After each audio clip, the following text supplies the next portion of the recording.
اس ہفتے کیتو کے 11ویں گھر میں ہونے کی وجہ سے آپ کی ذہنی حالت کافی بہتر رہے گی، کیونکہ آپ اس دوران ہر طرح کے تناؤ سے خود کو دور رکھنے میں کامیاب ہوں گے۔ حالانکہ مشتری کے آپ کے 6 گھر میں ہونے کی وجہ سے آپ کو موسم بدلنے کی معمولی بیماریاں لگ سکتی ہے، لیکن کوئی بڑی بیماری آپ کو اس دوران محسوس نہیں ہوگی۔ ساتھ ہی آپ اپنے اہل خانہ کے افراد کے ساتھ اپنے رشتوں کو کامیاب کرنے میں کامیاب ہوں گے۔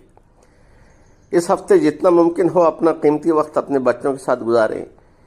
یہ سب سے بہترین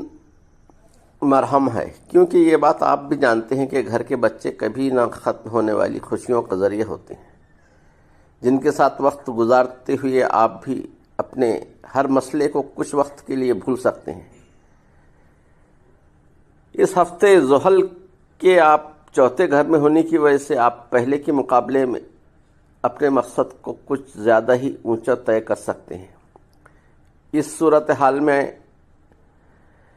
اس کو پورا کرنے میں آپ کو اچھی خاصی پریشانی ہوگی، اور اندیشہ ہے کہ کسی وجہ سے نتیجہ آپ کی امید کے مطابق نہ رہا ہو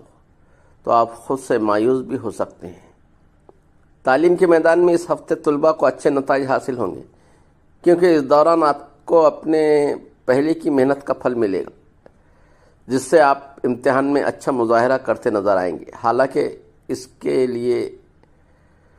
آپ کو اپنی پڑھائی پر زیادہ توجہ دینے کی سب سے زیادہ ضرورت ہوگی۔